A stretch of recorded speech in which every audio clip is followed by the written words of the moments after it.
नमस्ते दोस्तों, स्वागत है आप सबका स्पेशल लिविंग ब्लॉग में। मैं हूं आपका दोस्त पूजा। स्वागत करती हूँ आप सभी के मेरे चैनल पर। तो दोस्तों, कैसे आप सब? उम्मीद करते हैं सभी बहुत बहुत अच्छे होंगे और मैं यहाँ पे ठीक हूँ। तो जी, हमारे बात हुई थी पिछले वीडियो में कि वो लड़की हमारी ख़त्म हो गई थी, तो मैं उसे दूध तक नहीं दे पाई थी और पता सा। तो बात हमारी वही ख़त्म नहीं हो जाती है, बात और भी आगे बढ़ता है। तो उसके बाद में फिर जैसे मतलब 15 दिन तक आपको पता होगा कोई भी शुभ कार्य नहीं होता है, चाहे वो बच्चा हो या फिर बड़े। वैसे बच्चे के लिए मानते नहीं है, लेकिन फिर भी अच्छा नहीं लगता। 15 दिन तक तो कुछ करते ही नहीं है। तो जैसे 3-4 दिन गए तो उसके पापा के वापस से वो दिमाग में फितूर बढ़ गया कि मतलब ऐसे छोटे मोटे कुछ भी झगड़ा होता था ना, कुछ भी मतलब कुछ एक तिनके के बराबर हो, तो वो झगड़ा हो गया। फिर हम दोनों के बीच में कुछ ऐसे घर की बातों में बहसबाजी हो गई। शाम को मार्केट जाना था, सोनू मतलब कुछ लाना था सोनू के लिए, वो छोटा था ना इसलिए कुछ सेरेलैक्स वगैरह लाना था। तो इस बात को लेकर हमारे बीच में बहसबाजी हो गई। तो फिर वो बंदा लड़की ख़त्म हो गई, 3-4 दिन ही हुआ है, वो मुझे छोड़ के चले गए थे। ठीक है। तो वो मुझे छोड़ के उस लेडीज़ के फ़ोन आता है, उनको ये कॉल करता है, मेरे सामने कॉल करता है कि मैं आ रहा हूँ, तुम खाना बना के तैयार रखना। और वो बंदा मेरे सामने चला गया। मैं कुछ नहीं कर पाई और मैं ये सोचकर अपने आप को चुप करा लिया कि मेरा बेटा तो मेरे पास है, तुम चले गए तो क्या हुआ, जीने का सहारा तो मेरा है ही। कोई बात नहीं, कितना भगोगे, मुझे छोड़ के तो नहीं जा सकते ना। बस यही है कि आप मुझे इस तरह से छोड़ के जा सकते हो, परमानेंट थोड़ी छोड़ सकते हो। ये सोचकर अपने आप को तसल्ली कर लिया और वो बंदा लगभग महीने 2 महीने बाद लौटा। महीने 2 महीने बाद लौटने के बाद वो 1-2 दिन रहा, रहने के बाद में फिर से वापस चला गया। उनका ये जो सिलसिला है ना, ये हमारा 5 साल से यही चल रहा है। क्योंकि जब से मैं बेड रेस्ट पे थी तभी मुझे पता लगा इनका ये हरकतों के बारे में, तब से ये ऐसे ही कर रहा है। तो फाइनली वो उस लेडीज़ के पास इस तरह से चले जाते थे और ऐसे दिन कटता गया। लड़की ख़त्म होने की मुझे गिन के याद है, 15 दिन बाद में मैं वो चले गए थे। मैंने बुलाया उनको कि आ जाओ, थोड़ा अर्जेंट काम है। और बुलाने के बाद में फाइनली 1-2 दिन वो घर पे रहे और वापस से मैं प्रेग्नेंट हो गई।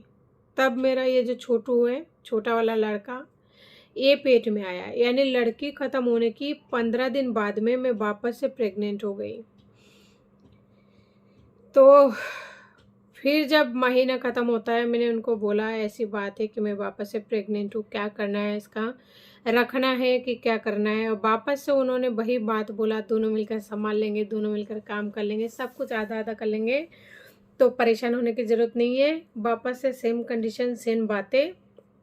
मैं भी मान गई, मूर्ख की तरह, मूर्ख नहीं महामूर्ख की तरह, कि हाँ कोई बात नहीं, लड़की अभी भी ख़त्म हुई है तो कोई बात नहीं, हो जाने दो, तो एक साथ ही फ्री हो जाऊंगी। जैसे फिर से छोटू आया पेट में तो लॉकडाउन स्टार्ट हो गया।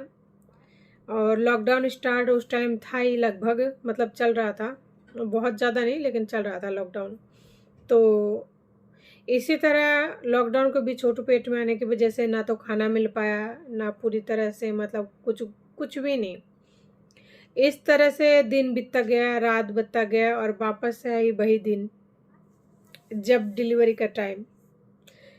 तो सोनू हमारा फिर भी शायद 2-2.5 साल का, इतना ही मतलब 2.5 साल का, इतना मान लीजिए 2-2.5 साल, मतलब इतना ही है, ज़्यादा नहीं। पूरी तरह से 3 का नहीं हुआ था। और आपको पता है 3 साल का बच्चा मतलब कितना बड़ा होता है। मेरा छोटू है वो अभी 2.5 साल का है, तो आप समझ सकते हैं कि 2.5-3 साल का बच्चा इतना ही होता है, कोई फ़र्क नहीं होता ज़्यादा। वो 2.5-3 साल का बच्चा कम्प्लीटली मतलब खाता नहीं है पूरी तरह से उठा के। हाँ, थोड़ा बहुत ड्रिंक वगैरह कर लेता है, हल्का फुल्का मतलब उठा लेता है, बाकी पूरी तरह से बच्चा खाता नहीं है। उनके लिए खाना बनाना पड़ता है, खिलाना पड़ता है, और घर का जो रेगुलर काम है वो तो लेडीज़ के हिस्से में आ ही थे हैं। तो फाइनली मेरी लिवर पेन स्टार्ट होती है शाम को 5 बजे। और मैं इसके पापा को फ़ोन करती हूँ कि मेरी इस तरह पेट में दर्द हो रही है, आ जाओ। तो वापस से सेम जवाब कि नहीं, मेरी है ना 6 बजे ड्यूटी होती है, जब सुबह आया हूँ तो 6 बजे तक ड्यूटी करूँगा, उसके बाद मैं यहाँ से निकलूँगा। मैंने कहा मेरी बहुत ज़्यादा पेट में दर्द हो रही है। तो उन्होंने कहा कि पेट में दर्द हुआ तो बच्चा होगा क्या आज? तो मैंने कहा मुझे नहीं पता। होगा नहीं हो मुझे ये तो नहीं पता, लेकिन मैं बहुत तकलीफ़ में हूँ। तो बोला तो फिर ऐसा कर, मैं 6 बजे के बाद ही आ पाऊँगा, और 6 बजे छुट्टी होती है तो आने में उनको 2 घंटा लगता है। अब ये नहीं पता कि वो कौन-सी बैलगाड़ी में आता है कि उन्हें 2 ढाई घंटा लगता है। बाकी लोग जो है 1 घंटे में पहुँच जाते हैं, लेकिन ये साढ़े 8-9 बजे से पहले घर नहीं आता है। तो उन्होंने इस तरह बोला, और उस टाइम मेरा लिवर पेन स्टार्ट हो चुका था, और मेरी बिल्डिंग में उस दिन बदकिस्मती से कोई भी नहीं था। जो 15 नंबर में रहते थे वो लोग चले गए थे शादी में, और जो 14 नंबर में थे पिछली बार जो भाभी जी हमारे घर पर आए थे, तो वो भी चले गए थे किसी काम की वजह से। वो उस टाइम जॉब करने लग गए थे, तो वो ड्यूटी चले गए थे। तो फाइनली मैंने कॉल किया 15 नंबर वाले को कि कहाँ हो, तो बोल रहा है कि मैं गाँव निकल गया हूँ। तो ठीक है, और भाभी जी ड्यूटी पर थे, और भाभी जी के 10-12 साल की लड़की है, और एक 7-8 साल के छोटे-छोटे बच्चे हैं। बाकी मैं चौथे मंजिल पर थी। फिर उस आंटी जी को फ़ोन किया, तो आंटी जी का लड़के का शादी था उसी दिन, तो उन्होंने फिर बोला शादी छोड़ के मैं कैसे आऊँ, तो वो भी नहीं आ पाए। तो फाइनली वापस से मैं उस छोटे से लड़के के साथ में अकेली थी। तो एक भाई साहब थे, वो आए, लेकिन कोई मतलब वाली बात नहीं है। आप सबको पता होगा कि मुसीबत के टाइम कोई किसी का आते ही है, बाकी कोई साथ नहीं देता। तो मैं लिवर पेन में तड़प रही थी, उसके पापा आने से मना कर दिया, और मैं इस हालत में क्या करती। मैं बोलने की, जब इंसान को लिवर पेन स्टार्ट होता है ना, तो बहुत ज़्यादा दर्द होती है, वो बोल तक नहीं पाती। मतलब ये जो मुँह खोल रही हूँ ना, इंसान मुँह नहीं खोल पाता। ये मुँह है ना, ऐसा रहता है, क्योंकि साँस लेने में भी उसको तकलीफ़ होती है। हाँ, लगातार पेन नहीं होता है, मतलब कुछ सेकंड के लिए पेन रुक जाती है, और वापस से स्टार्ट हो जाती है। तो ये ऐसा होता है मतलब लिवर पेन में। जैसे बहुत तेज़ मरोड़ा चलते हैं, बहुत तेज़ दर्द होती है, और उसकी कुछ सेकंड मतलब दर्द कम रहती है, फिर से स्टार्ट हो जाती है। जैसे वो थोड़ा-सा साँस लिया, फिर से स्टार्ट हो जाती है, यानी रिपीट होती रहती है, इसी तरह चलती है, और जितना टाइम बढ़ता जाता है, उतना ही पेन भी बढ़ती जाती है। तो फाइनली वो आए नहीं, तो मुझे ऐसा, मैंने मेरे जो लड़का है सोनू, उसको बोला, ढाई 3 साल का था, मैंने बोला बेटा आप यहीं पे खेलो, ये बाहर वाले रूम में, मैं थोड़ा टॉयलेट करके आती हूँ। तो मैं गई बाथरूम में, मुझे ऐसा लग भी रहा था कि अगर मैं गटर में गई तो हो सकता है, कई लेडीज़ों की गटर में डिलीवरी होती है, तो अगर वो अंदर चला जाएगा तो क्या होगा, या फिर कुछ क्या होगा। मैं अकेली थी, तो बाथरूम में गई। बाथरूम में जाने के बाद मुझे ऐसा लगा टॉयलेट होगा, तो टॉयलेट करने बैठी, तो टॉयलेट नहीं हुआ। वहाँ मेरी बहुत ज़्यादा लिवर पेन जो हो रहा था, वहाँ जाने के बाद में आप सब समझ सकते हैं, मैं बहुत देर तक संघर्ष किया। उसके बाद में मेरा छोटू हुआ, तो छोटू होने के बाद में छोटू को मैंने सँभाल लिया, अपने आप को भी सँभाल लिया। तो वहाँ पे जितने भी मतलब लेडीज़ 2-4 जो भी खड़े थे, मैंने उनको बोला मुझे एक टॉवल दे दो, मैं बच्चे को लपेट के थोड़ा ले लूँगी। किसी ने नहीं दिया, सब तमाशा देखते रह गए।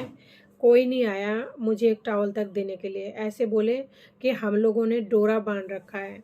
डोरा बाँधा जाता है, और कहते हैं कि किसी के घर में नहीं जाते, लेकिन वो लोग मेरे घर में घुसे हुए थे, और मेरा 3 साल का बच्चा खेल रहा था रूम के अंदर। अगर वो बाहर निकल जाता तो चौथी मंजिल से अगर सीढ़ियों से गिर जाता तो वो वैसे मर जाता। और मैं बाथरूम में थी, लेकिन किसी ने मुझे टॉवल नहीं दिया, जो मैं मांगी कुछ भी नहीं दिया। वो लोग तमाशा देखते रह गए, और कहते रह गए कि हे भगवान इसकी कितनी बुरी हालत है, इसके कितने बुरे हाल हो रहा है। फिर फाइनली मैं छोटू को लेके वही बाथरूम में लेट गई, और मेरा इतना ज़्यादा ब्लीडिंग हो रहा था, मुझे तो दिखाई नहीं दे रहा था, दिखाई तब दिया जब मैं मतलब उठी। तो बहुत देर तक लेटी रही। फिर एक भाई साहब थे हमारे यहाँ पे, वो किराए से रहते थे, तो उनकी दुकान से हम सामान वगैरह लाते थे। वो आए, और मैंने उनको बोला फ़ोन करके कि भाई साहब, जैसे बच्चा होता है ना, तो जो लिवर पेन होती है तो उसके साथ ही ख़त्म हो जाती है। तो मैंने उनको बोला कि भाई साहब ऐसे-ऐसे प्रॉब्लम है, बच्चा हो चुका है, और जो नाल होती है वो नहीं निकला हुआ है। तो किसी को बुला दो। तो 108 पे फ़ोन किया तो वहाँ पे 70 सवाल पूछ रहा है, लोकेशन कहाँ है, कौन सी एरिया है, पिन कोड क्या है। तो इतना सवाल ना ऐसी कंडीशन में किसी के साथ मतलब इतना नहीं जवाब देना अच्छा लगता। और जब तक जवाब देंगे, इंक्वायरी करेंगे, किसी को पता हो नहीं हो, मुझे नहीं पता था कि पिन कोड, एरिया फिर ये सब नहीं पता। तो फिर मैंने फ़ोन काट दिया 108 वाले का। इतना झमेला बोलते बोलते तब तक तो इंसान मर ही जाएगा ना। तो फाइनली जो है वो भाई साहब को बोला कि भाई साहब देखो ऐसी ऐसी बात है, आप किसी दाई को या फिर नर्स को लेके आओ। तो वो गए, बहुत भागा-दौड़ी किया और फाइनली उनको कोई नहीं मिला। तो हमारे पड़ोस में एक नाम है, एक दीदी रहती है, वो बहुत ही मतलब वो है अच्छी है। तो उन्होंने उनको बुलाया और वो दीदी आई, फिर उन्होंने मेरा हेल्प किया एक बहन की तरह। जो भी होता है उन्होंने सब कुछ क्लीन किया और मुझे बिस्तर पे लिटाया और बच्चा तो मेरा हो चुका था। जब उन्होंने मुझे बिठाया तब मैंने देखा कि मेरा इतना ज़्यादा मतलब ब्लड लॉस हो चुका था, इतना ज़्यादा ब्लीडिंग हो चुकी थी। अगर वो 10 मिनट बाद में आता ना तो मेरी मौत पक्की थी। पक्की मतलब मेरी मौत है ना, पक्की थी। तो फाइनली जो है ऐसे करके मेरा छोटू को मैंने अपने संभाल लिया। और तब तक 3-4 घंटे से ज़्यादा हो चुका था मुझे बाथरूम में पड़े हुए। छोटू को भूख लग गई थी, वो भूख के लिए रोने लग गया था। तो आप समझ सकते हैं कैसी कंडीशन थी। और वहाँ पे 3 साल का मेरा बच्चा रूम के अंदर घूम रहा था। वो माइंड में चल रहा था कि अगर वो सीढ़ियों में चला जाए तो वो नीचे चला जाएगा, उसे नहीं बचा पाऊँगी। तो एक हाथ में बच्चा और दूसरा इस तरह खेल रहा था, लेकिन नहीं आया मेरा आदमी। फिर जब सारा क्लीन होने के बाद में मैं बिस्तर में लेटी, 8 बजे आए उसके पापा। 8 बजे आने के बाद में अगर मुझे सिर्फ एक बात कह देता ना, इतनी सी बात कि तुम और बच्चा दोनों सेफ हो, मुझे और कुछ नहीं चाहिए, मैं बहुत ज़्यादा खुश हो जाती। आज मेरे दिल में जो फीलिंग है ना, शायद वो मैं आपके साथ शेयर नहीं करती अगर वो ये बात कह देता तो वो आए, आने के बाद में देखा तो बच्चे का मुंह भी नहीं देख रहे थे वो। उनको बुलवा कर उनसे दिखाया गया। वो जो दीदी थी जिन्होंने मुझे हेल्प किया, उन्होंने बोला कि बच्चे का मुंह दिखाई तो करो, बच्चे का मुंह दिखाई तो करो। कम से कम 1000 बार बोल दिया, तब भी उन्होंने नहीं देखा। तो मैंने उतना माइंड ही नहीं किया, बोले कोई बात नहीं, ऑफिस से आया थका रहा, कोई बात नहीं, चलो मैं ही दिखा देती। तो मैंने उनका मुंह दिखा दिया। और उसके बाद में फिर वो चिल्लाने लगे, इतने सारा गंदगी कौन साफ करेगा, कौन क्या करेगा, मुझसे नहीं होगा। तू ऐसा कर, इतने सारे काम मुझसे नहीं होगा, खड़े हो जा और तेरा खुद का काम खुद ही कर ले, ये मेरा काम नहीं है, मैं आदमी हूँ, तू लेडीज है, गंदगी तू करती है, मैं साफ करूँ, मेरी बस की बात नहीं है। मतलब बहुत कुछ। और वो बंदा आने के बाद में बोला, थैंक यू पूजा, तूने हॉस्पिटल का खर्चा बचा लिया। तो दिल तो ऐसे टूटा जैसे कि मान लो कि पता ही नहीं है कि दिल है भी कि नहीं है। काश अगर वो ये बात कह देता ना कि